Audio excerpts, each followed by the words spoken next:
எல்லாரும் வந்து முருங்கை கட் பண்ணிட்டு அழகா ரோட்ல வித்துட்டு போயிடுறாங்க. நீங்க என்ன எதுக்கு இவ்வளவு வேலை இல்லைங்கய்யா, பார்க்குறீங்க? ரோட்ல விற்கிறதுனால அதுதாங்க தப்பு பண்றாங்க. விவசாயிகள் வந்து விவசாயி நஷ்டப்படுறோன்னு சொல்றாங்க. விவசாயிகள் நஷ்டப்படுறதுக்கு காரணமே வந்து அதை அப்படியே அறுவடை பண்ணி உடனே அப்பவே விற்று அப்பவே வீட்டுக்கு வந்துடணும்னு யோசிக்கிறாங்க. அதுதான் தப்பு. நாம என்ன பண்ணியிருக்கோம்னா அதை வந்து ஒரு பொருளா கன்வெர்ட் பண்ணி மதிப்பு கூட்டு பண்ணி. இவரின் தொலைபேசி எண் மற்றும் முழு வீடியோவுக்கு ரூபாய் 119 செலுத்தி ஜாயின் பண்ணுங்க. ஒரு மாதத்திற்கு. அதுல இருந்து நிறைய லாபம் எடுக்கலான்றது கண்டுபிடிச்சி நம்ம அது முறையை இப்போ பண்ணிட்டு இருக்கோம்.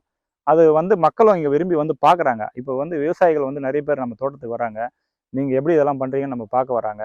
அவங்களுக்குன்னு ஒரு தங்க இடம் வச்சுருக்கோம். அது ஒரு நாள் பயிற்சியும் நம்ம கொடுத்துட்ருக்குறோம். நம்மக்கிட்ட இருந்து ப்ராடக்ட் எப்படி ரெடி பண்ணுறதுன்றதும் நம்ம ட்ரைனிங் கொடுத்துட்ருக்குறோம்.